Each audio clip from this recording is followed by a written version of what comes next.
Perdón, profe. No, Pensé está que bien, no. porque si no me paso toda la clase y no hago la grabación. Ya, entonces recapitulando, dijimos que los proyectos de agua lluvia, igual que todos los otros proyectos, están compuestos por un juego de planos, por especificaciones técnicas y por unas memorias de cálculo que corresponden al respaldo que hace la persona que diseña el sistema, de que el cálculo que él hizo del sistema agua lluvia funciona. Ahí lo que hacen los diseñadores es calcular el área portante, después verificar que las calles sean capaces de conducir esa agua cuando van superficiales, y también en base a esa área portante se calcula el caudal que va a llegar a los colectores. Y con ese caudal diseñan los diámetros. Nosotros nos interesa la parte de la ejecución, que esas cosas las leímos o las leemos a partir de las especificaciones y de los planos. Entonces, dentro de los planos, básicamente hay un plano de planta, con la ubicación de los colectores, los sumideros y las cámaras, que se complementa con un plano de perfiles longitudinales del colector y con los planos de detalle. Ahí ustedes tienen que hacer memoria del perfil longitudinal. ¿Se acuerdan que en topografía nuestro perfil longitudinal estaba formado por una línea que era la línea del terreno natural, otra línea que era la rasante del proyecto, ¿no es cierto? Y en este caso se va a agregar el colector. O sea, en vez de rasante vamos a tener dibujado el colector y las cámaras en corte longitudinal.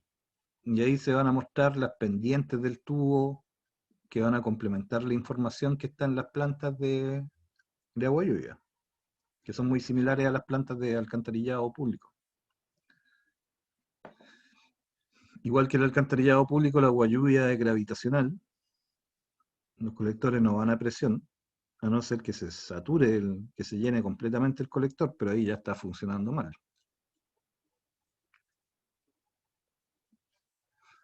Ya, entonces, el plano de planta es muy similar al proyecto de pavimentación. En algunos casos, en la obra de pavimentación, por ejemplo, cuando nosotros veíamos obras viales, el plano de agua lluvia estaba incluido dentro del plano del juego de planos de pavimentación. Acá van a estar separados. Hay un proyecto específico de agua lluvia y hay otro proyecto de pavimentación. El proyecto de pavimentación también muestra la ubicación de los sumideros y de las cámaras, pero no con tanto detalle como el plano de agua lluvia. Entonces dice acá que para el plano de planta se toma como modelo el plano de pavimentación, donde se ubican las tuberías, las cámaras de inspección, los sumideros, contrafosos y descargas de estos, y si es que el proyecto los considera. Se complementa con algunos perfiles transversales en que se señala la profundidad a la que va el colector en ese perfil y se coloca como referencia si es que existen otras redes existentes o proyectadas, se marcan también en los perfiles transversales, de manera que el perfil transversal contenga la información de todas las instalaciones que forman parte de la urbanización. Ahí hay un ejemplo que lo alcanzamos a ver en la clase anterior también, que muestra en un corte transversal la posición del eje de la calle, la posición de las líneas oficiales, muy esquemáticamente dónde van las veredas y la calzada, porque el objeto de esto es mostrar la profundidad de las tuberías.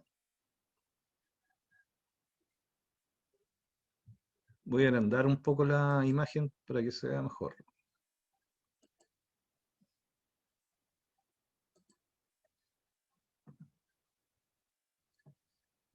En este caso, en esta imagen, aquí a la izquierda está la matriz de agua potable.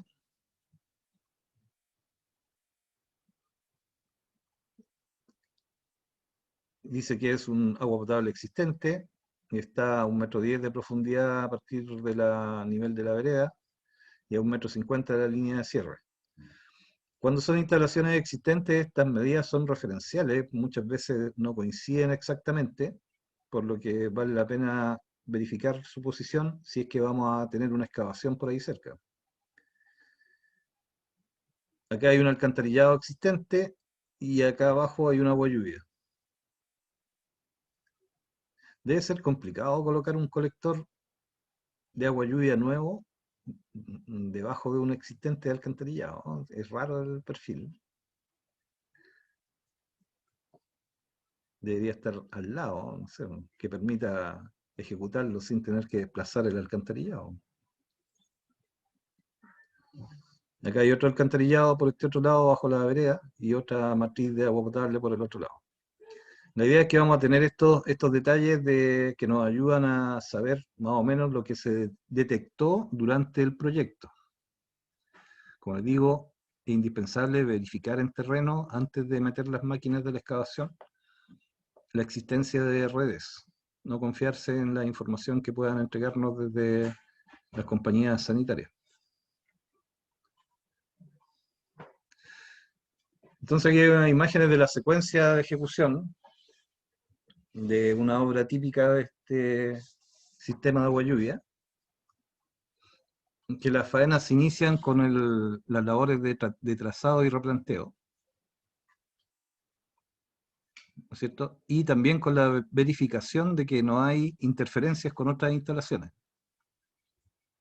Eso va a condicionar, como les decía antes, la seguridad con que se puedan hacer los trabajos de excavación a máquina. Otra cosa importante es que una vez que nosotros ejecutamos la instalación del proyecto de agua lluvia, se hace un plano de construcción y se generan las recepciones, que en este caso son de Serviu.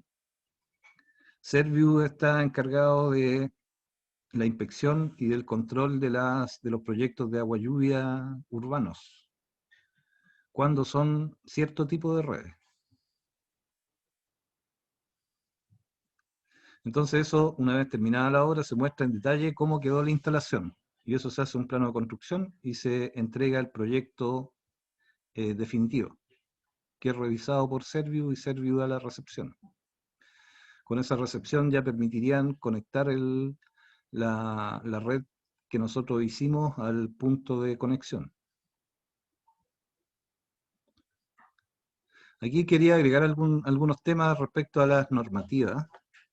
Los sistemas de agua lluvia urbanos corresponden a un plan maestro de agua lluvia, normalmente. No todas las ciudades tienen un plan maestro. Acá en San Antonio existe un plan maestro de agua lluvia, que está hecho desde el año 94, pero que no se ha construido. Entre otras cosas porque es una inversión súper alta, ya que como están todas las calles existentes, construir el sistema de agua lluvia significa demoler y rehacer muchos de los pavimentos de la ciudad. Bueno, es un detalle. La cosa es que aquí en este texto les coloqué que Serviu está encargado de la recepción de los sistemas de agua lluvia. Eso es así solamente en las redes secundarias. Para simplificar un poco el tema, es cuando son menores a cierto diámetro. Hay otra red que es la red primaria de evacuación de agua lluvia, que esa la supervisa la Dirección de Obras Hidráulicas del MOP. Pero todas las redes secundarias pasan por Serviu. Entonces, respecto a la ejecución, partimos con el replanteo y el trazado, que consiste en ubicar primero el eje longitudinal del proyecto, y se traza, que esta fotografía que está aquí abajo, por ejemplo, se traza la posición del eje longitudinal y dónde se ubican las cámaras de agua lluvia. En este caso hay una cámara que incluye un cambio de dirección. ¿Ya? Y paralelo a ese trazado, que me va a marcar el ancho de las excavaciones, por ejemplo, que sería lo que está marcado en esta otra fotografía, también se colocan niveletas que van a permitir replantear la profundidad de las excavaciones y llevar el control de la profundidad. Los colectores de agua lluvia, igual que los del alcantarillado, funcionan por gravitacionales, ¿cierto? Entonces es importante mantener las pendientes que indican los proyectos. Y para hacer eso nos apoyamos en el uso de niveletas. Las niveletas nos permiten materializar un nivel de referencia, y a partir de ese nivel de referencia podemos determinar la profundidad a la que van a tener que llegar las excavaciones. Acá hay una imagen de una excavación ya con el tubo puesto, y está apoyado sobre una capa de apoyo, como ven ahí. Entonces la excavación tiene que ser un poco más abajo, dejando el espesor para la capa de apoyo. Las excavaciones normalmente se hacen a máquina, o sea, se hacen siempre a máquina en estos colectores. Una vez recibido el trazado, se procede a efectuar la excavación de la zanja, las que deben permitir la colocación de los conectores.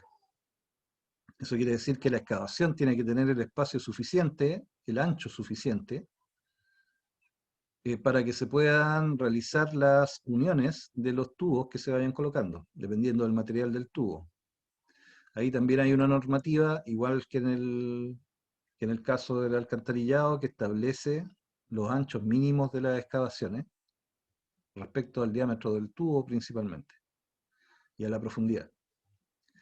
Entonces, por eso dice aquí que generalmente se hace en una zanja abierta y que debe permitir la colocación de los conectores. O sea, no debe permitir que hayan personas que bajen a verificar las uniones.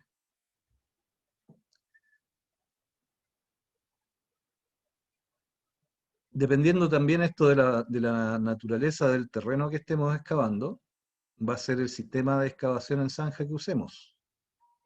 Si el terreno lo permite, se podrán usar hasta cierta profundidad cortes verticales, y después hay una combinación de corte vertical con un ángulo en la parte superior, dependiendo del tipo de suelo. Y como habíamos visto antes en otros ramos, si el suelo es de mala calidad, habrá que usar ahí un sistema de entibaciones. Dependiendo de la naturaleza del terreno y del proyecto, la excavación se puede realizar a mano en muy pocos casos, pienso yo, para colectores. Solamente en la excavación que a lo mejor nos permita conectar después a un sumidero, que tenemos puesto el colector y incluso una parte del relleno, y ahí hacemos una pequeña excavación para ubicar una cámara o un sumidero. Los colectores son completamente a máquina, la excavación para el colector. Y ahí tendremos que usar la maquinaria que sea la apropiada. Ustedes saben bien elegir el tipo de máquina de acuerdo al tipo de terreno para hacer la excavación. Puede ser una retroexcavadora, una excavadora. En caso de suelos muy duros habrá que considerar el uso de otros equipos como un martillo neumático. En caso de extremo, si hay roca hay que demolerla, ya sea con equipos manuales o con perforación. Hay distintos métodos de excavar roca. En el caso más complicado ya se llega al uso de explosivos. Claro que en una zanja no es muy habitual, ¿no es cierto? Para hacer una tronadura en una zanja nos vamos a destruir la zanja también. Así que hay otros métodos de perforaciones en roca que en esos casos vienen incluidos en la especificación técnica. La especificación técnica ahí nos va a decir si es que fue detectada durante el estudio previo. Hay muchas veces en que aparecen rocas aisladas que no estaban en las mecánicas de suelo y nos encontramos con la sorpresa y hay que buscar la forma de retirarlas de la zanja. Ahora, normalmente estos trabajos se realizan por tramos, que es este párrafo que está aquí en medio, de modo que las zanjas permanezcan abiertas lo menos posible, ¿no es cierto? Considerando que muchas veces vamos a tener colectores bastante largos, se pueden ir abriendo las zanjas por tramo, y eso también va a depender mucho de la recomendación que haga el inspector de Serviu, que esté ahí viendo la obra, que nos podría colocar alguna limitante en eso, de no dejar excavaciones, por ejemplo, abiertas más de un día. Entonces se van haciendo excavaciones por tramos, se coloca el tubo, se rellena, se hacen los ensayos, y después se siguen abriendo el resto de los tramos de tubo.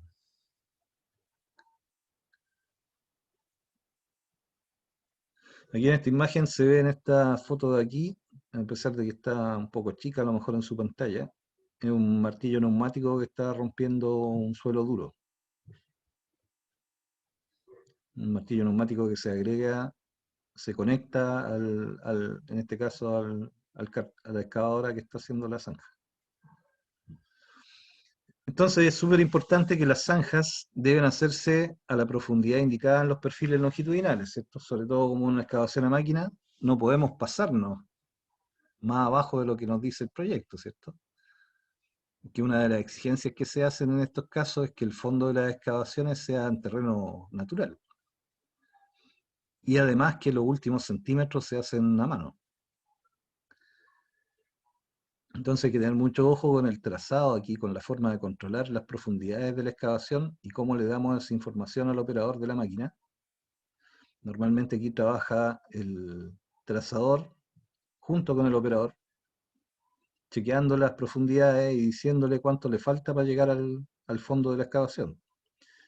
Y verificando que el fondo de la excavación tenga más o menos la pendiente que dice el proyecto. Eso se puede hacer solamente respecto a las niveletas, porque pensemos que el nivel de terreno natural aquí puede tener cualquier forma. Las niveletas son las que nos replantean el nivel de referencia. Y de ahí controlamos cuánto baja al fondo de la zanja.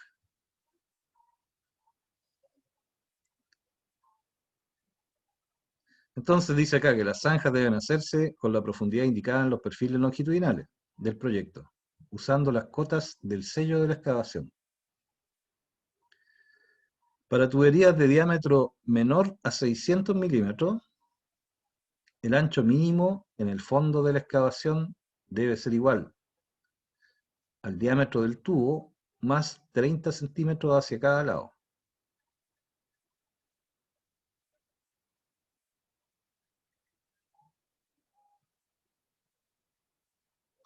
En caso que el tubo sea mayor que 600 milímetros, hay que dejar 45 centímetros a cada lado del tubo, que son los que me permiten trasladar con seguridad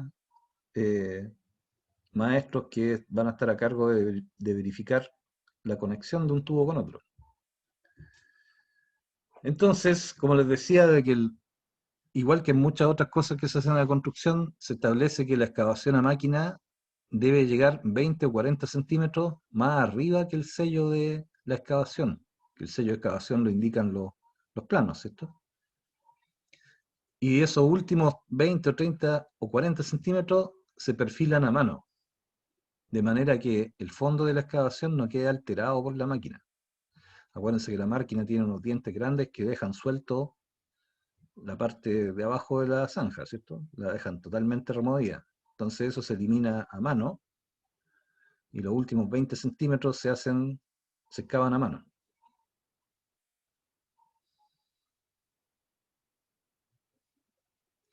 En caso de que yo me pase del nivel de sello de la tubería, del nivel de sello que está indicado en los planos, lo que yo me pasé lo tengo que rellenar con material de mejoramiento, que puede ser base estabilizada, compactada, o podría ser también hormigón pobre.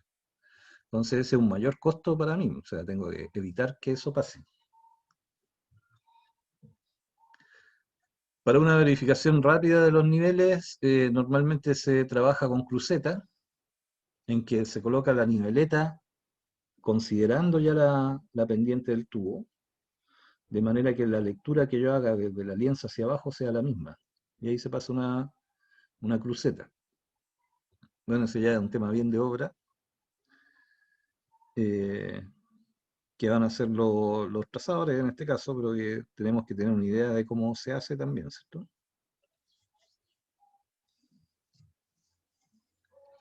Están por ahí, ¿cierto? Sí, profe. ¿Están Sí, todos, profe. están todos atentos? Estamos Atento, atentos. profe, atento. Ya, acuérdense que pueden ir haciendo consultas. Si alguien está esperando para entrar, me avisan por WhatsApp porque no estoy mirando siempre la lista de los que van entrando. Yo he visto maquinaria zanjadora que va rotando como un rodillo, va rotando y va sacando y bajando parejo al tiro todo el terreno.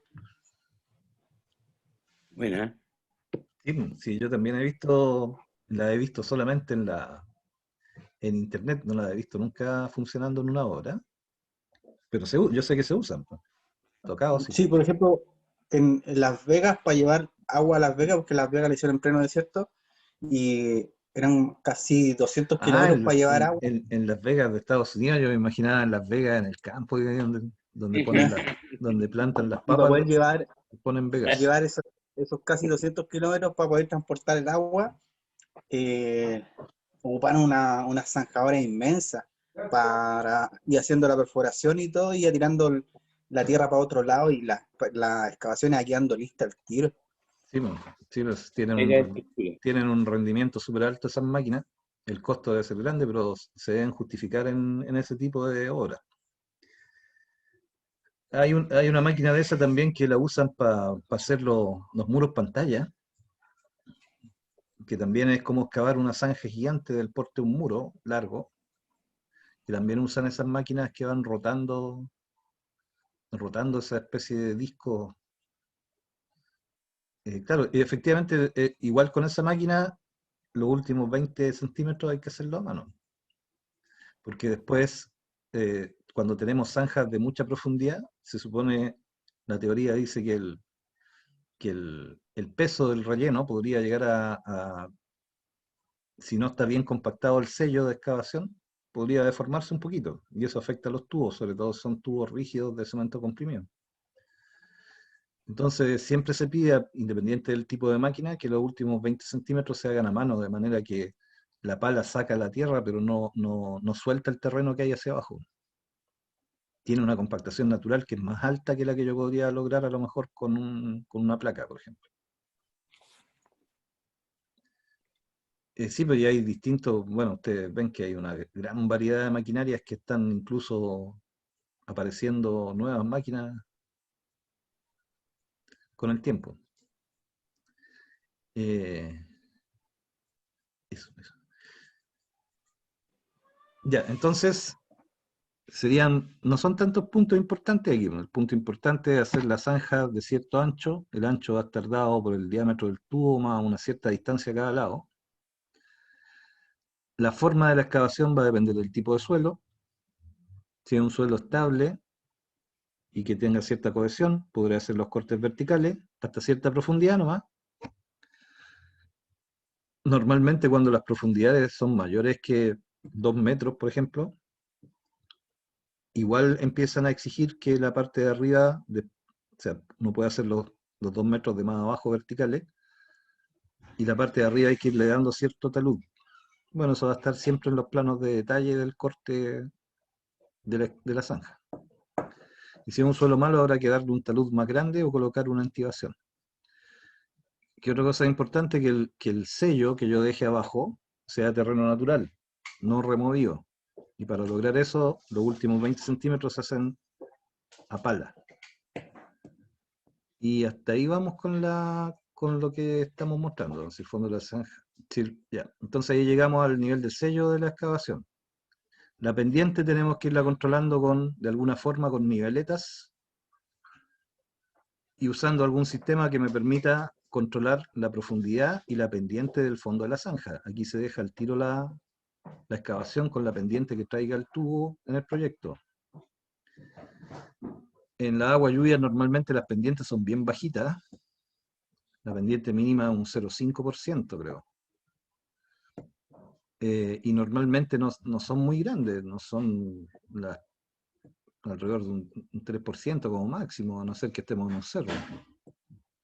Entonces es bien importante controlar bien la pendiente de la excavación, independiente que después la podamos rectificar, porque se le coloca una cama de apoyo al tubo. Ahora, si el fondo de la zanja es inestable, se debe estabilizar. Eso quiere decir que si en el fondo de la zanja nos aparece un suelo de mala calidad, por ejemplo, o un relleno, es necesario que nosotros estabilicemos ese fondo usando un mejoramiento de suelo, por ejemplo, con material seleccionado que se compacta y dejamos preparado de nuevo nuestro nivel de sello.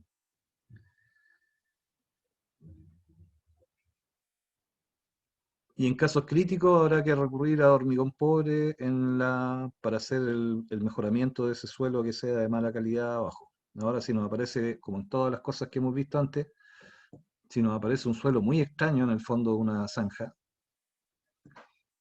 en que a lo mejor nosotros tomamos la decisión, ya lo remuevo y le coloco mejoramiento, y me sigue apareciendo suelo de mala calidad hacia abajo, ahí lo lógico en este tipo de obra es llamar al mecánico de suelo o a la inspección técnica, que defina ahí cuál es el sistema de mejoramiento.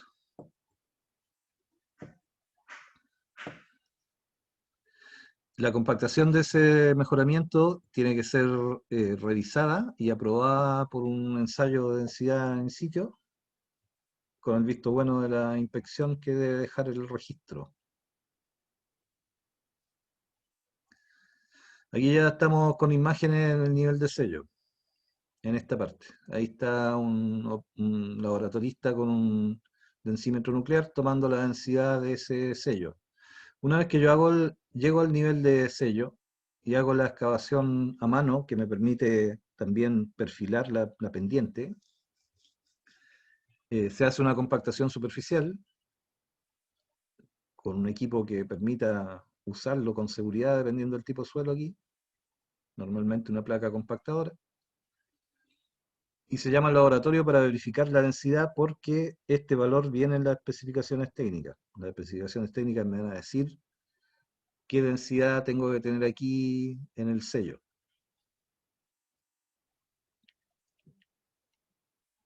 Entonces eso hay que demostrarlo, y cómo se demuestra a través de un ensayo que queda el registro de que se cumplió el valor, y estos ensayos son de densidad en sitio, que ahora todos estos ensayos se hacen con densímetro. Los otros métodos son más lentos, entonces son poco prácticos para la obra. En algún tiempo se usaban conos de arena, que es otro ensayo en sitio, que yo creo que ya lo reemplazó totalmente el densímetro. Es muy extraño que se estén haciendo conos de arena, a pesar de que los laboratorios lo hacen si uno se los pide. Entonces, ya llegamos aquí al sello de la fundación, y lo que corresponde ahora es colocar una cama de apoyo para colocar las tuberías.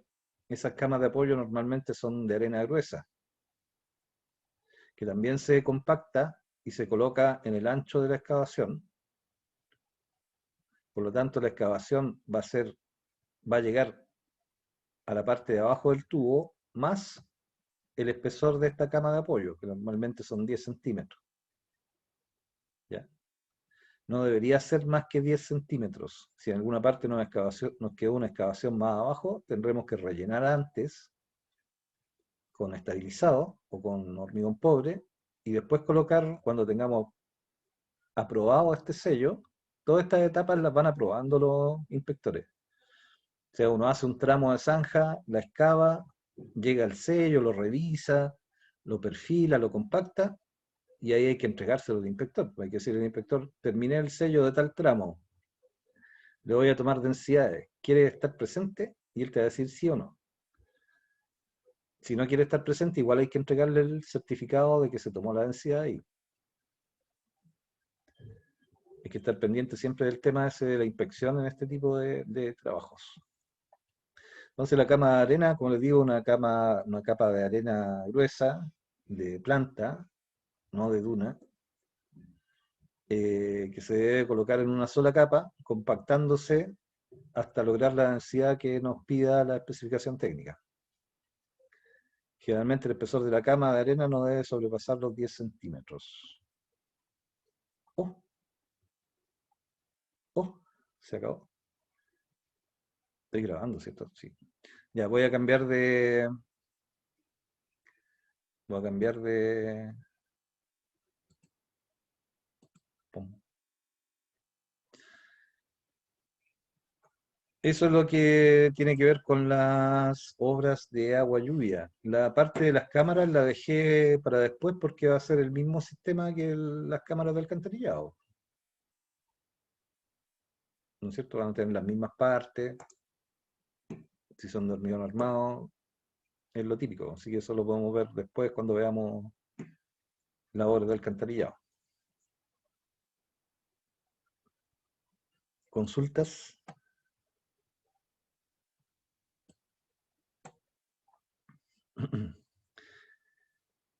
¿Alguna consulta respecto a las obras de agua lluvia? Porque ahora nos tenemos que meter de nuevo en ver la pavimentación, en este caso que son urbanas.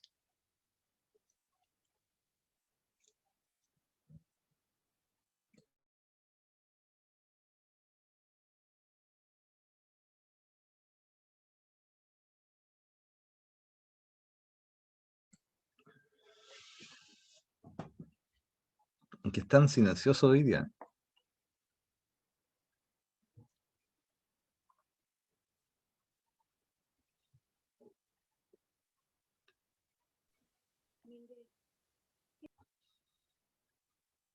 Ya, entonces seguiremos Profe, con la... ¿cuándo va a ser el trabajo con nota? Oh cielos, de veras que ahora tiene que ser más rápido todo.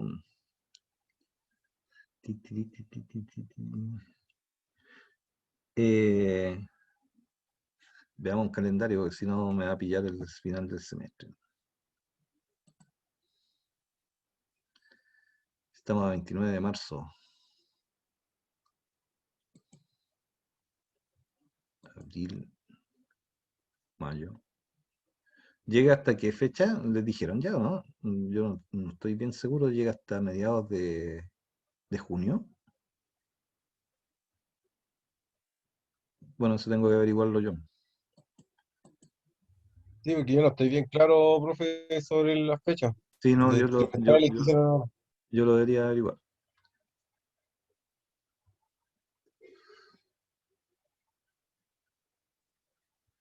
29. Yo creo que deberíamos hacer una al tiro la segunda semana de abril.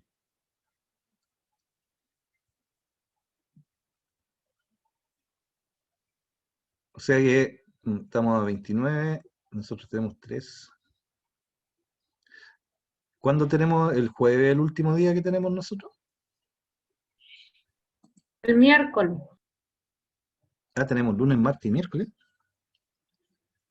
Así es. Entonces, el miércoles les voy a dar un cuestionario para la primera nota de la materia que hemos pasado. Ese se lo entrego el miércoles para el otro miércoles, una semanita.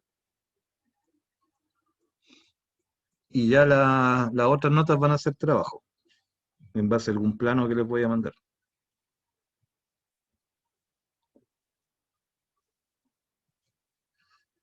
Que ahí vamos a empezar a analizar ese proyecto que les decía que les tengo que subir al Drive para que puedan descargar los planos. Ahora estoy viendo si me consigo otro proyecto que no sea tan complicado. Que este proyecto que tengo tiene muchos desniveles y mucho muro de contención. Es interesante verlo, sí, ¿eh? Pero puede que sea complicado para un trabajo. Así que vamos a partir con un cuestionario como primera nota. Preguntas de la materia que me van a responder y me la van a mandar por correo. Y las otras notas Ya. van a ser trabajo. Bueno, Como esta primera parte ha sido más materia que otra cosa, van a ser un cuestionario que ustedes van a tener que leer y contestar en base a la materia.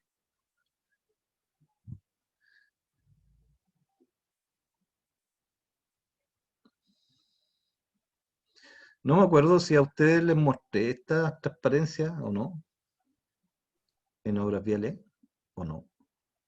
Parece que no, ¿cierto? no. Que en obras viales vimos, o sí, no me acuerdo. Bueno, igual hay que repasarla, si aquí está resumido cómo se hace la ejecución de una obra de pavimentación cuando estamos dentro de la ciudad.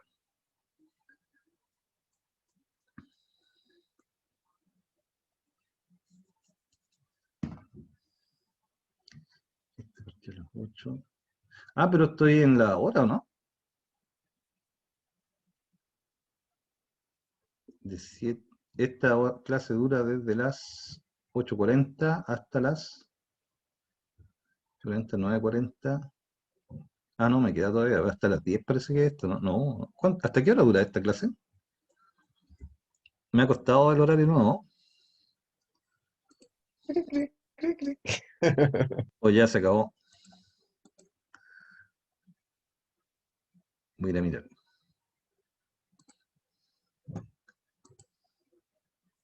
Documentos. Los lagos. Taller de obra. Por supuesto, no tengo el horario.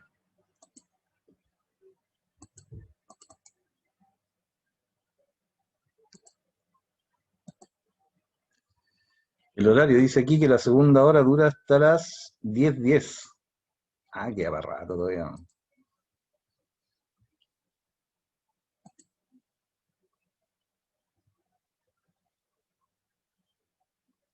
Queda media hora.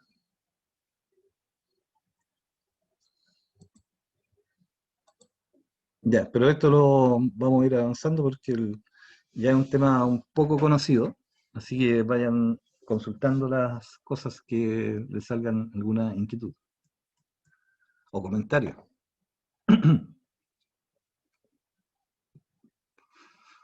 Entonces, las obras de pavimentación también son un juego de planos individuales, que además de las obras de pavimentación también marca la posición de los colectores, porque lógicamente hay que, por ejemplo, dejar los anillos de las cámaras dentro de los pavimentos. Las cotas de los sumideros también tienen que coincidir con la topografía del proyecto de pavimentación. Y tiene que escurrir el agua a través de las calles. Todo eso se complementa, el agua lluvia, que son los colectores y los sumideros, con el proyecto de pavimentación que incorpora las pendientes de las calzadas, donde se coloca algún badén, por ejemplo, para conducir el agua y llevarlo de un punto bajo a un sumidero, o para conectarlo de una calle a la otra. Todo eso también se complementa con los planos de pavimentación. Aquí vamos a ver cosas respecto a la ejecución. Un ejemplo de una secuencia de ejecución. Puede tener pequeñas variaciones por condiciones especiales de las obras, pero más o menos las etapas son las mismas.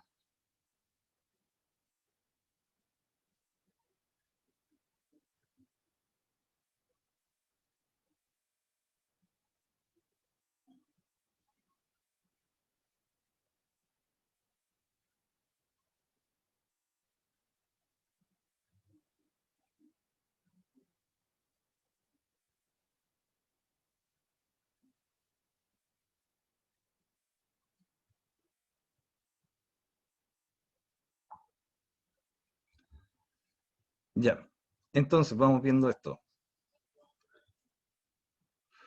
La obra de pavimentación también, la primera etapa es estudiarse los planos y los antecedentes del proyecto para saber de qué se trata, tener bien claras las partes, y ahí yo empiezo a planificar cómo hacer mis despejes de terreno y las etapas iniciales que siempre son las de trazado y replanteo. En la obra de pavimentación, bueno, igual es bueno que ustedes vayan viendo presupuestos de obras de pavimentación, los pueden sacar de internet, de mercado público, por ejemplo. Ahí pueden consultar planos y especificaciones tipo. Ustedes pueden buscar ahí, se meten a mercado público, colocan obra de pavimentación y les van a aparecer varias en el Google. Y ahí pueden entrar a ver planos y especificaciones. Más adelante, cuando veamos el ejemplo que les quiera, cuando ya defina qué obra voy a poner de ejemplo, si la que tengo yo o alguna otra que me consiga, ahí vamos a ir viendo cómo se ven los planos y cómo se saca la información de los planos. Entonces la primera etapa va a ser el despeje de la faja en que vamos a hacer nuestras obras de pavimentación. Si es un terreno que está vacío antes de la urbanización, como en este caso, vamos a tener que despejar una faja de terreno natural, sacando los obstáculos que haya ahí, que me permitan hacer el trazado y poder después empezar las excavaciones. Y hacer el primer movimiento de tierra, que en este caso correspondería al escarpe, que eliminar la capa vegetal, ¿cierto?, en la faja de terreno que se va a trabajar.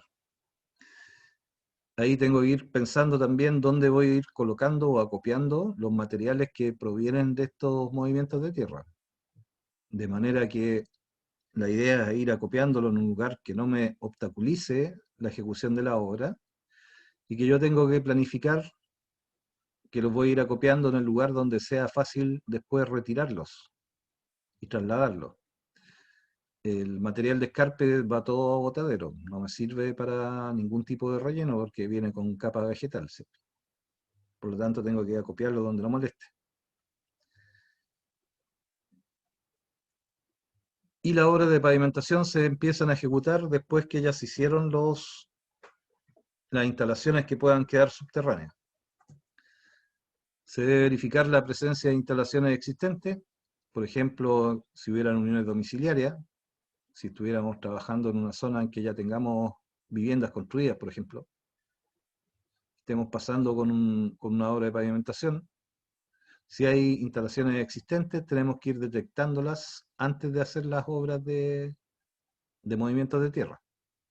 En esta fotografía no hay nada alrededor, así que era bien sencillo, pero si hubieran construcciones existentes, tengo que verificar dónde hay arranques de agua o uniones domiciliarias que puedan sufrir con las excavaciones. Después se hace la etapa del replanteo. En la etapa del replanteo básicamente trabajo con topógrafo, instalar niveles de referencia que me permitan controlar los niveles y trazar los anchos de los movimientos de tierra en este caso. Después que está hecho ese movimiento se empiezan a trazar los otros elementos.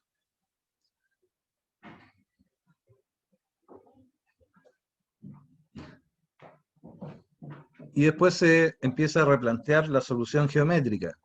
Acuérdense, yo les hablaba que había unos planos de diseño geométrico, que en términos sencillos corresponden a los perfiles longitudinales y perfiles tipo de los planos del proyecto. Ahí me muestro las cotas y la posición de los ejes.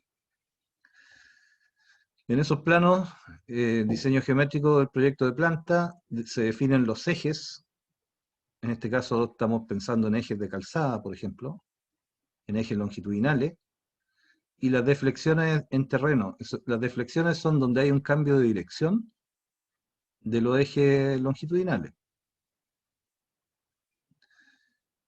O si hay una curva vertical o una curva horizontal. Eso va a venir puesto en un plano y eso tenemos que trazarlo. Y también la ubicación de las líneas de solera.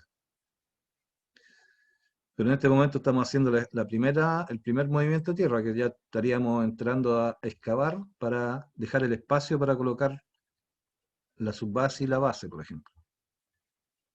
Entonces se hace más ancha que el ancho de la calzada.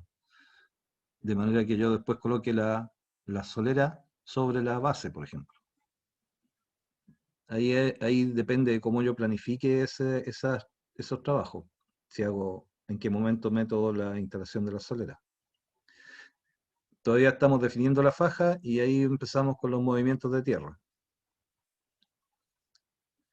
Cuando la subrasante de las calles va en corte, eso quiere decir que la subrasante está bajo el nivel del terreno natural, yo tengo que excavar ese material para dar el espacio donde colocar el perfil tipo.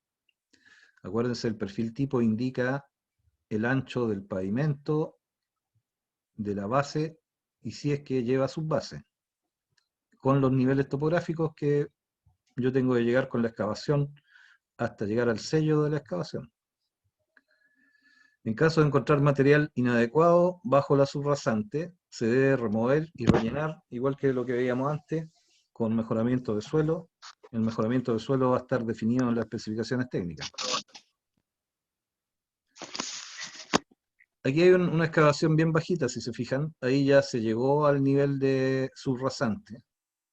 Aquí un poquito más grande la excavación. Se supone que ya estamos en el nivel de la subrasante.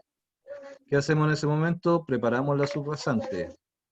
Eso habíamos dicho antes también que consistía... Hay un micrófono abierto. Que consistía... Ahí sí.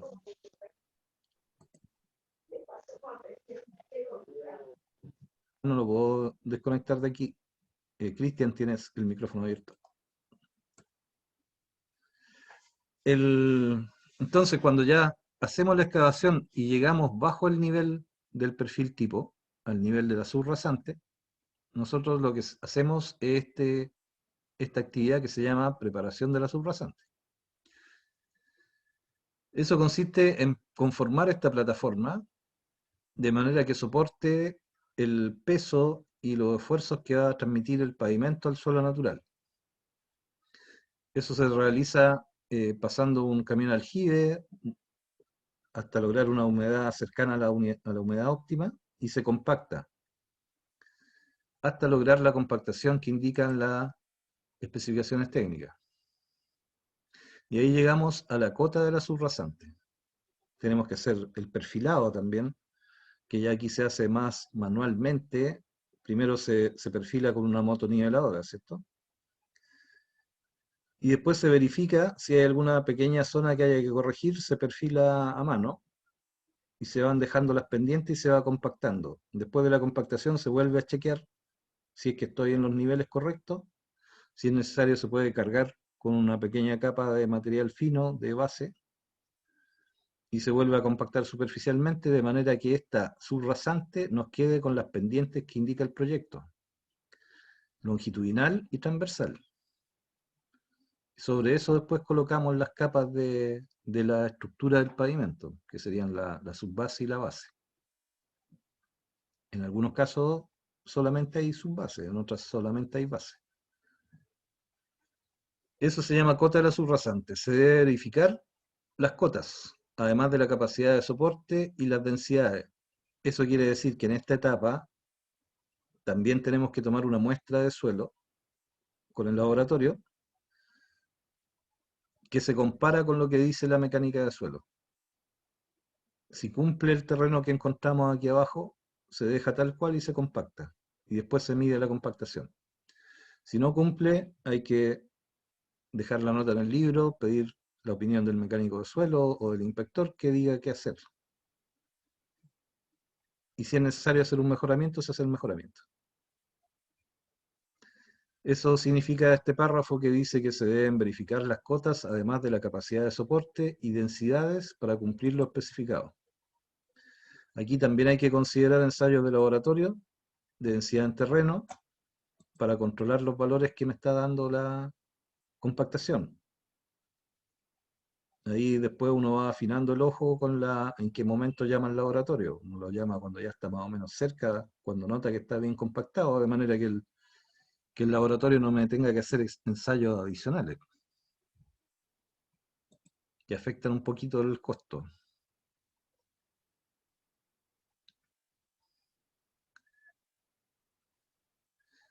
Ya, entonces, para la preparación de la subrasante, cuando yo llego con la excavación, con mi movimiento de tierra, al nivel de la subrasante, tengo que compactar la superficie. En algunos casos es necesario escarificar la superficie y después compactarla. Eso va a depender del tipo de suelo que encuentre.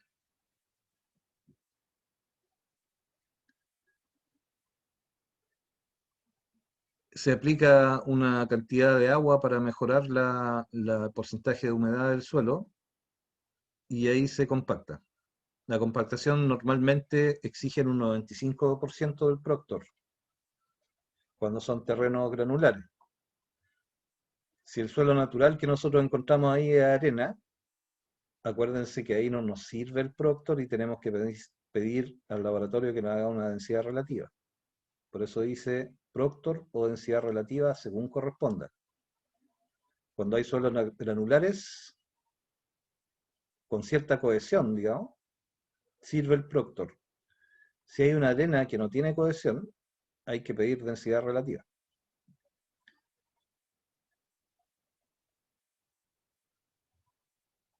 En algunos casos dice acá que también la subrasante se puede mejorar con algunos productos químicos como cemento cal, que se mezclan con la subrasante. No es es un método bien complicado porque es muy contamina mucho hacer un mejoramiento con cal, por ejemplo. Entonces ya se dan casos muy especiales solamente. O también se podrían usar productos asfálticos y en algunos casos geotextiles. Cuando hay una subrasante de muy mala calidad, se puede colocar una geomalla. Eso va a depender lógicamente del estudio del proyecto, va a venir hecho en el diseño. Pero nos sirve conocer que podemos mejorar un suelo de muy baja capacidad de soporte colocándole una geomalla. Y después vienen las capas que ya hemos visto otras veces, que son la subbase y la base. Y hay algunas imágenes, les voy a ir resumiendo un poco lo que dice acá, para que no tengan que leerlo todo. Aquí en la primera imagen se nota en la superficie que ya se supone que está hecha la preparación de la subrasante. Ahí se nota la altura que había respecto al nivel de terreno natural. Se hace en el ancho de la faja.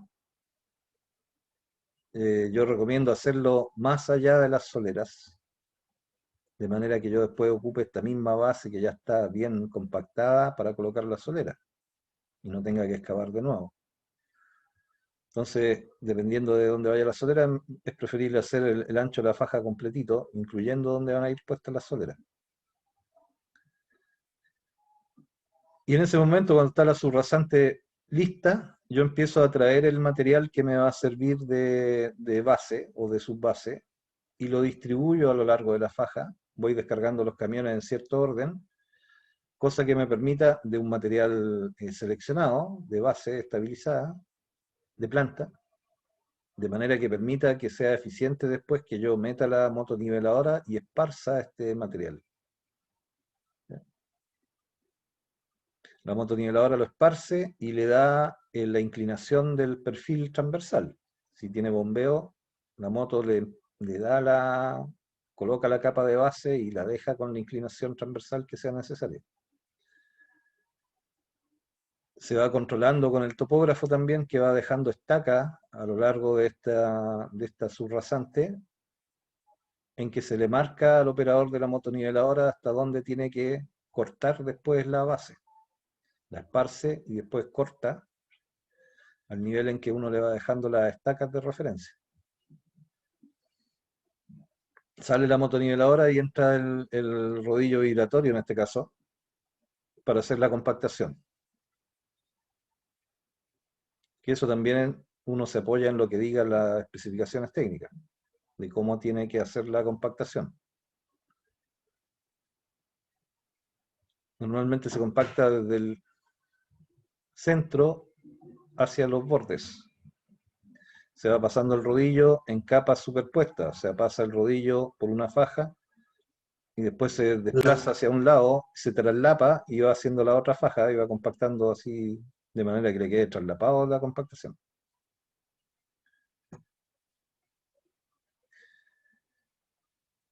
En el caso de estas fotos en que, bueno, normalmente las bases se compactan siempre cuando ya estoy tirando bases, se compacta siempre con un rodillo metálico vibratorio, que es el que tiene mejor rendimiento para ese tipo de suelo. Lo normal es que como mínimo se obtenga un 95% del Proctor, densidad máxima compactada seca significa esto, DMCS, densidad máxima compactada seca, que se mide con el densímetro nuclear, también se va verificando.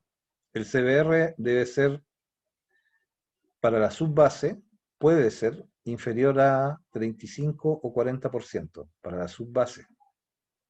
En este caso, en este ejemplo, estamos hablando primero de la subbase. La subbase del CBR puede ser un poco más chico porque el CBR indica la calidad del material como calidad.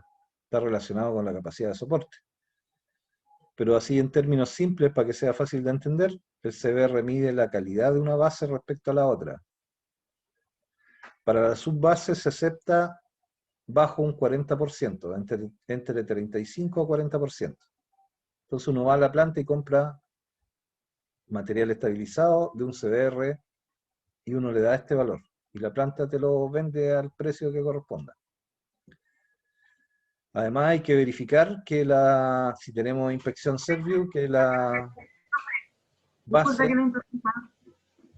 Tengo una duda sobre como uno pide el CBR en material en la planta. ¿Ya? Este 35-40% del CBR es como la densidad de la piedra chancada mezclada con arena. ¿Eso es o no? Más o menos. O Sí, sea, como porcentaje que tiene cada cosa para complementarse. el CBR en el fondo lo que mide es la calidad del suelo, y eso se va a lograr con la mezcla que hacen en las plantas de distintos tamaños del árido con que fabrican el estabilizado. Ya. Este material a un 40% puede que no tenga una exigencia tan alta respecto a la proporción de árido fino respecto a grueso, ¿Diario? porque acuérdense que el estabilizado es una mezcla de áridos de distintos tamaños, desde los Sí. finos hasta los medianos, hasta Mm. cierto tamaño máximo. Entonces yo le puedo pedir a la planta distinta calidad de estabilizado. ¿Cómo le pido? No le digo, dame un estabilizado bueno, uno más o menos, uno malo, sino que le digo, mira, yo para lo que necesito este suelo, esta base estabilizada, la necesito para subbase, así que basta con que me cumpla un 40% del CBR. Entonces ellos en su proceso de fabricación hacen lo que dicen las normas para lograr un 40% del suelo que ellos fabrican. Entonces, entonces lo que yo he preguntado, porque es la mezcla entre el árido, la arena, la arenilla, lo que les dijo, con la piedra, ¿no? Esa es la Sí, mezcla del 35 y el 40%, ¿no? no, pero no es Dice que la calidad del suelo que no es se ve. no es Dígame. solamente respecto al tamaño al tamaño de los áridos, sino que también a la proporción. No, me Acuérdense. refiero a la cantidad, o sea, más arena, más árido. O sea, visualmente es muy difícil notar la diferencia. Esa de pronto, cuando yo trabajé ahí arriba haciendo los rellenos de pozos, siempre teníamos que pedir estabilizado. Y una vez llegó solamente la subbase, no la base. Y era más piedra que Sí, arena. sí, pues la subbase se ve más, Era pura piedra, más que incluso, arena. claro, incluso cuando uno la compacta se nota así que queda como abierta, que le quedan Exacto. muchos Era huecos los huesitos. y que también cuando se compacta suelta mucho polvo. Sí, así es. Entonces, eso es porque la mezcla, no, acuérdense que en los suelos hay varios valores, no solamente la granulometría, sino que también la curva de uniformidad, los coeficientes de curvatura, la cohesión. Sí. El CBR depende de varios ensayos de laboratorio. Por ejemplo, ahí con el despeto nuclear tenía que tener 95% como máximo, o sea, como entre 90 y 95 era como lo mínimo que tenía que tener de compactación en CBR. Sí. Ahora, si tú tienes una base por ejemplo, de subbase, cuando a ti te piden compactarla al 95%, es respecto a un ensayo que se le hace a ese mismo suelo. Así ¿Cachai? es, tal O cual. sea, si tú tienes una subbase compactada al 95% del Proctor y tienes una base estabilizada, también la puedes compactar al 95% del Proctor, pero los valores son distintos. Es más alto los kilos por centímetro cuadrado de la densidad máxima de la base que de la subbase. Es capaz de resistir más, pero es en porcentaje. El control de la compactación es un porcentaje respecto al máximo que puede tener el suelo que tú estás colocando, independiente del CBR. Y eso es por las cargas, ¿cierto, profe? ¿Cómo? No te escuché Eso es bien. por las cargas es por las cargas que va a recibir el terreno en este caso. Claro, claro. En el fondo, en resumen, así, sí es bien sencilla la diferencia. Cuando uno se pasa de una subbase a una base, es el mismo material, pero que está mejor revuelto, si ustedes quieren decirlo así, bien sencillo. Tiene mejores propiedades que la subbase, cuando es base. Por lo tanto, a la planta le sale más caro producirlo porque tiene que seleccionarlo más, pasarlo por más coladores, mezclarlo homogéneamente. Por eso es más caro. Un material de un CBR más alto, a la planta te lo va a vender más caro, porque tiene mejores capacidades de soporte cuando está compactado. Es verdad, me consta. Y no sirve, o sea, cuando tú lo compras suelto no se nota visualmente, pero cuando lo colocas y empiezas a compactarlo, vas a ver que te va quedando un poquito más abierto y que en algunas partes se te van haciendo bolsones solamente de más fino que grueso y hay que revolverlo. Y al final, en la práctica, la base, un CBR mayor, significa que es de mejor calidad, ¿no? Que está mejor fabricado. Es como un hormigón, cuando tú pasas un hormigón de H20 a H25, son los mismos materiales, pero la proporción de un material, en este caso del cemento, es más alta y da más resistencia. Es parecido a lo que pasa con los suelos. Los áridos son los mismos, pero la forma en que los tritura la planta y los combina permite que el CBR más alto tenga mejor capacidad de soporte. Por eso se usa en base. Y en la subbase no necesitamos tener tanta capacidad de soporte porque está puesta más abajo. Ya ahí las cargas se han disipado un poco. Por lo tanto, ahí sí nos sirve poner un material un poco de menor calidad. Ahora, un suelo natural, por ejemplo, eh, va a andar por ahí, si tú le tomas un CBR a un suelo natural eh, normal, es probable que dé un CBR de un 20%, porque no tiene todos los tamaños. Entonces no va a dar un buen CBR. No va a servir para subbase. Tiene que ser con material estabilizado para subbase. Eso. Entonces la diferencia es que la forma en que se fabrica en la planta es distinta.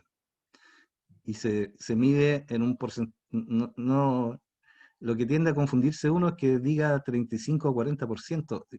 Podría no llevar el signo por ciento, sino que ser un número arbitrario. O sea, a lo mejor en otro país el CBR es una escala de 1 a 10, ponte, de estabilizado. El 1 es un estabilizado de muy mala calidad y el 10 es un estabilizado de muy buena calidad. Entonces ahí te pueden decir, mira, para la subbase tú tienes que tener un CBR de 4 y para la base un CBR de 6 y para la base de un asfalto un CBR de 9. ¿Cachai? No hay que marearse con los porcentajes, pues es mareador el hecho que le hayan puesto en porcentaje el CBR, si no es un porcentaje, es un número, ¿no? En cambio, la compactación, esa sí queda en porcentaje, porque ahí miden la densidad respecto al 100%. Y la densidad máxima es un valor. Cuando uno hace el ensayo de densidad máxima para un suelo, te arroja un valor en kilos por centímetro cuadrado, que es la resistencia de ese suelo. Al 100% solamente en condiciones de laboratorio. Y ese es el valor del Proctor, que es la densidad máxima que puede obtener un suelo, que es teórica porque solamente se logra en laboratorio. Y en terreno a ti te dicen, mira, tú colocas este mismo suelo, pero compáctalo hasta un 90%, porque no, es muy difícil que llegues al 100%. Respecto a los kilos por... Y cuando tú aplicas el densímetro te arroja ese valor. El densímetro te arroja una densidad en kilos por centímetro cuadrado. Bueno, no es una densidad, pero si una densidad tendría que ser en kilos por centímetro cúbico, no sé. Pero el densímetro te arroja un valor de resistencia, de densidad, perdón, de densidad, que la está midiendo en el terreno y arroja los números. Te puede decir 2300. Entonces el laboratorista mira el ensayo Proctor que se hizo para ese mismo suelo y dice, mira, el ensayo Proctor, la densidad máxima son 2500 y a mí la máquina me está dando que son 2004. Y agarra una calculadora y dice, mira, aquí tenía el 90% de lo máximo, estáis bien. Pero y ahí ya son números, no es porcentaje, en lo que arroja el densímetro. Y arroja el porcentaje de humedad también. En cambio, el CBR es un concepto así medio etéreo, que es un número nomás, que sale del laboratorio. Entonces, cuando a uno le llega una base, uno tiene que decirle a la planta que le entregue también, antes de comprar el material, decirle, mira, yo necesito el material, pero lo necesito con el certificado. Con el certificado que diga que tu material cumple el 40%, porque yo no se lo tengo que mostrar al Serviu. Y me dicen, no, es que sabéis que no tengo los certificados. Ah, chuta, entonces le voy a tener que pedir a un laboratorio que cuando me llegue la base a la obra, me tome el CBR para mostrárselo al inspector. Si cumplí o no cumplí. Y si no cumple, ese material no me sirve, no me van a dejar ponerlo. ¿Ya? Entonces siempre hay que, cuando uno va a hacer todos estos movimientos de tierra, vámonos más atrás. Devolvámonos a cuando hacemos la preparación de la subrasante, ¿cierto? En la subrasante me puede aparecer cualquier tipo de suelo. El suelo natural que hay ahí abajo, ¿cierto? Y las especificaciones técnicas me van a decir que tengo que compactarlo al 90% del Proctor modificado. ¿Qué quiere decir eso? Que en esa obra, yo antes de partir compactando, tengo que llamar al laboratorio y decirle, mira laboratorio, ya hice la excavación, tómale una muestra de suelo para hacer un Proctor del terreno natural. Ya, él se va a llevar la muestra de suelo al laboratorio, se va a demorar 2 días, va a volver a la obra y va a decir, mira, tu suelo aquí natural de subrasante me dio un Proctor de 2500, por ejemplo. Eso es lo que da en el laboratorio. Ese es el 100% del valor. Y a ti en las especificaciones te están pidiendo que cumplas el 90%, por lo tanto, tú tienes que compactar, traemos el densímetro, y cuando cumpla el 90% de los 2500 que están medidos, ahí estoy bien. No sé si me expliqué.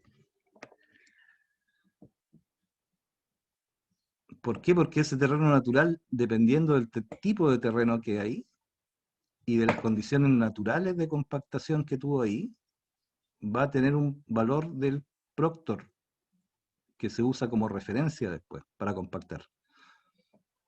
Por lo tanto, yo cuando hago esas excavaciones o quiero ocupar un material que saco de una excavación como relleno, me pueden pedir que le haga el ensayo de laboratorio del Proctor a ese suelo para tener el valor del 100%. Y después voy compactándolo y uso ese mismo valor. Cuando yo compro estabilizado no es necesario porque las plantas me entregan el certificado. Cuando es una planta formal, digamos.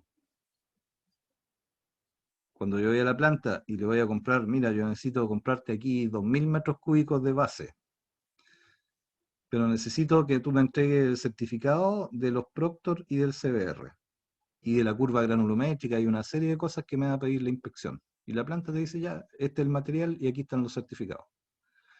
Entonces tú ya no tienes que hacer un Proctor cada vez que llega a la base, sino que la planta te lo va pasando. Y tú después comparas llegar al 90% del valor que dice ese certificado. Ese Proctor va a ser distinto al de otra planta, porque la otra planta fabrica con otro árido. O sea, cada vez que me pueden pedir, súper importante tener en este tipo de obras de pavimentación, el laboratorio ahí forma parte del trabajo diario del encargado de la obra.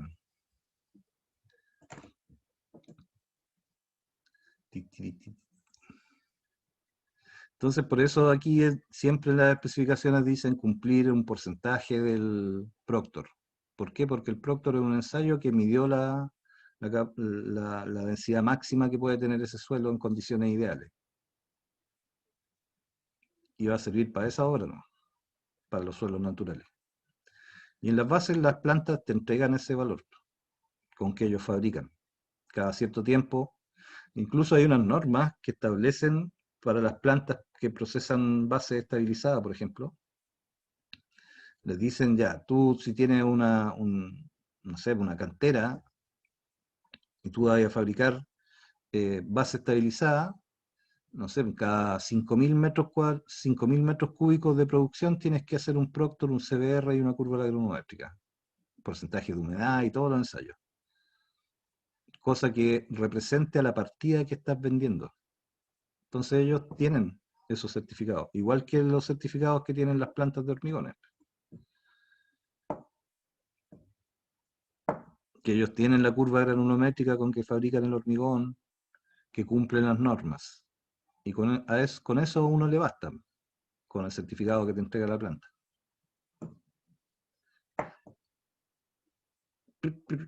Entonces aquí están, dentro de los proyectos, uno tiene que leer esas cositas que dicen las especificaciones técnicas, que son exigencias, que a uno le permiten, por ejemplo, comprar las bases. En el caso de este ejemplo, para la subbase, la especificación técnica venía con este cuadro. Indica que el CBR tiene que estar entre 35 y 40% y que tiene que cumplir con alguna de estas bandas granulométricas, estar aquí entre medio. Entonces, si uno va a tener inspección de Servio, uno debería ir a la planta de árido y decirle ya, ¿cuál es la base que fabricáis tú? Esta. ¿Y qué CBR tiene?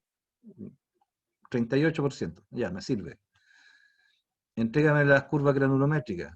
Te va a entregar una curva granulométrica y debería estar en estos valores, dentro de estos valores.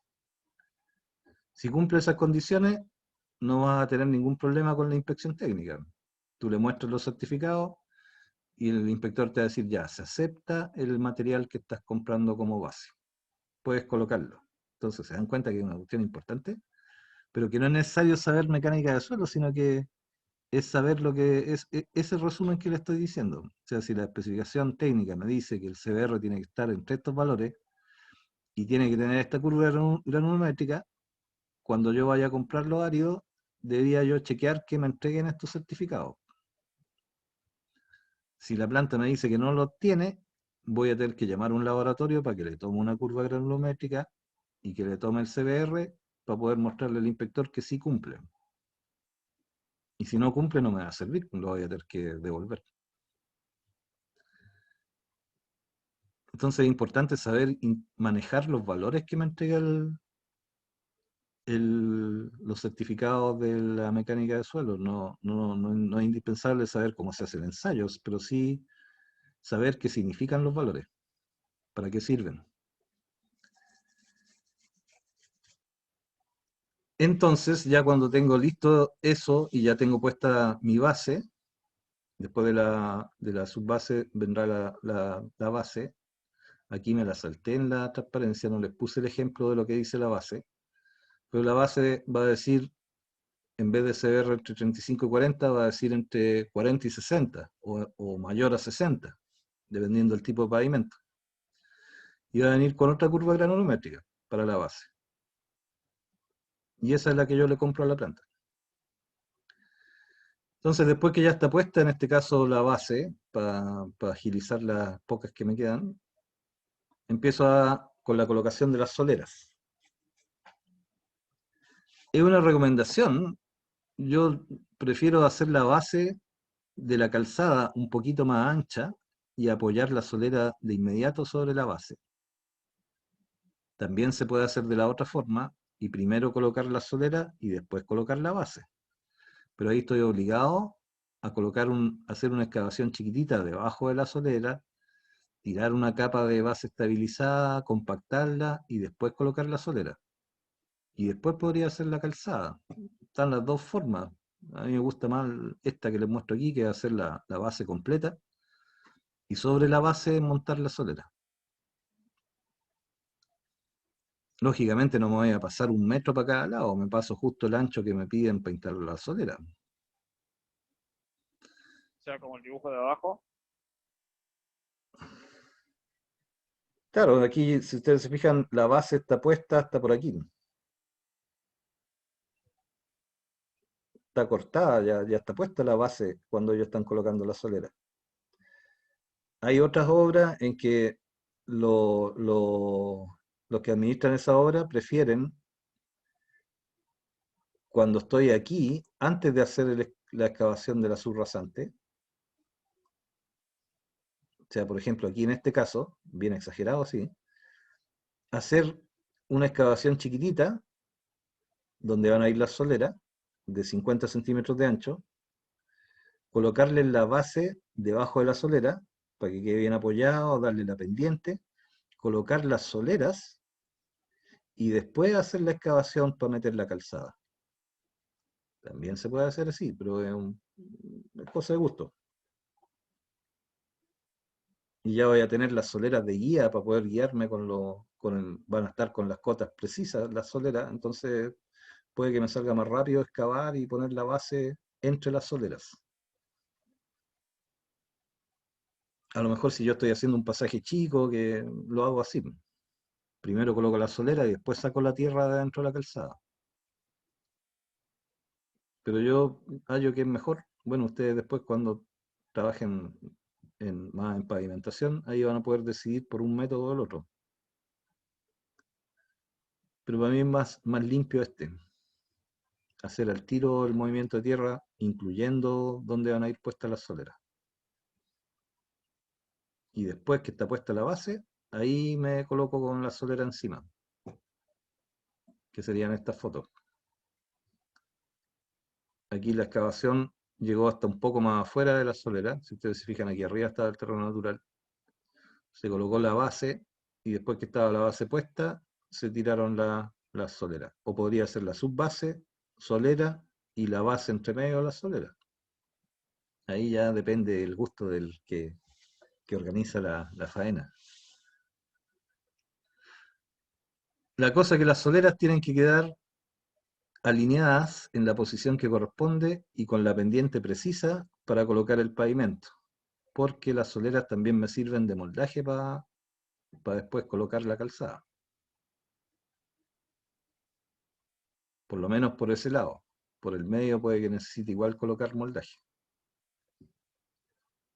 Entonces, ¿qué requisitos tienen que tener las soleras? Que también la solera va puesta en una base que en este caso es un hormigón pobre, y debajo de ese hormigón pobre tiene que ir un terreno mejorado con una base estabilizada. Yo aquí aprovecho de ocupar al tiro la misma base que voy a ocupar para la calzada.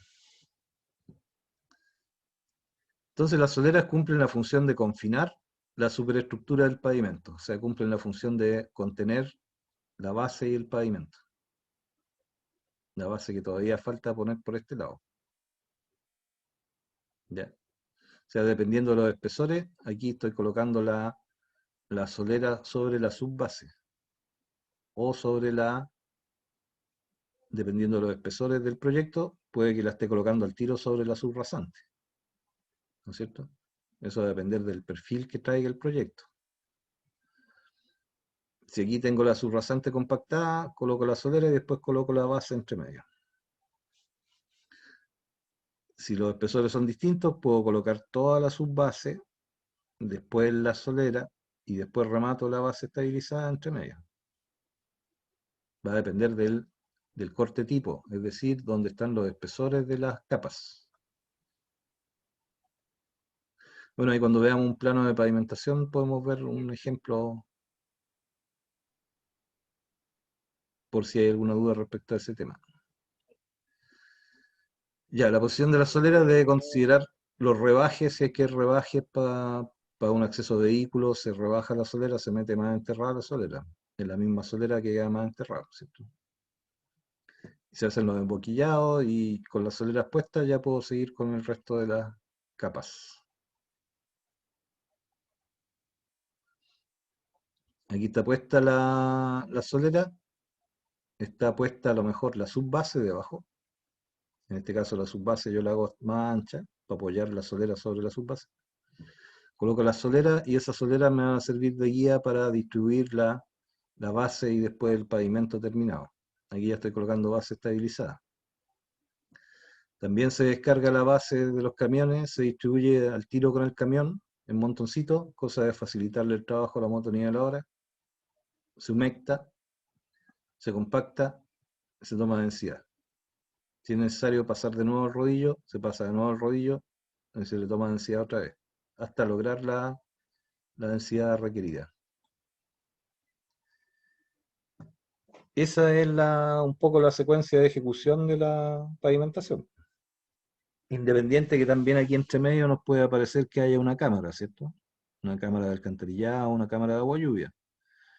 Ahí hay que hacer algunos ajustes con o sea, la forma de colocar la base, que hay que tener cuidado de no dañar la cámara, por ejemplo. Entonces, ese remate de los anillos de las cámaras debería hacerse en paralelo, tener puestas las soleras, tener puestos los anillos de las cámaras, no con la tapa, pero el anillo. Y cuando esté puesto eso, terminamos de colocar la base estabilizada, si es que hubiera alguna cámara por aquí entre medio.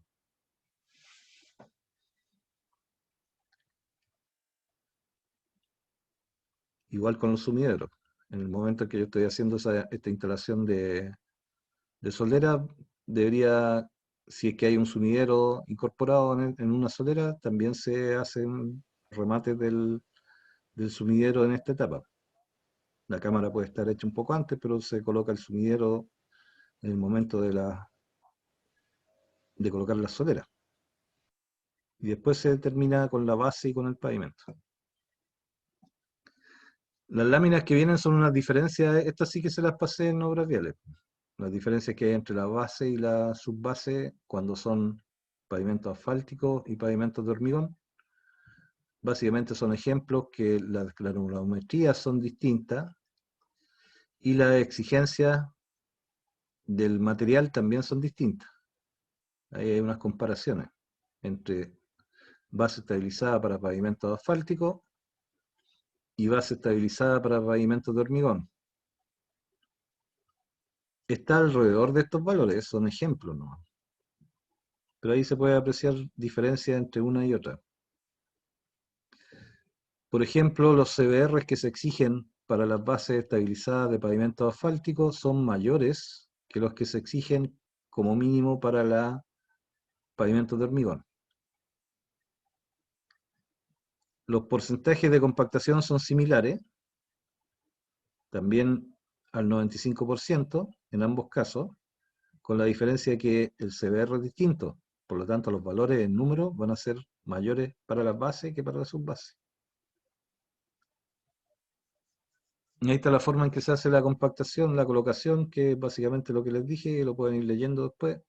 La secuencia, compactación, o sea, se coloca el material, se esparce, se perfila con la motoniveladora, se termina de perfilar a mano para que sea más fino, se humecta, se compacta.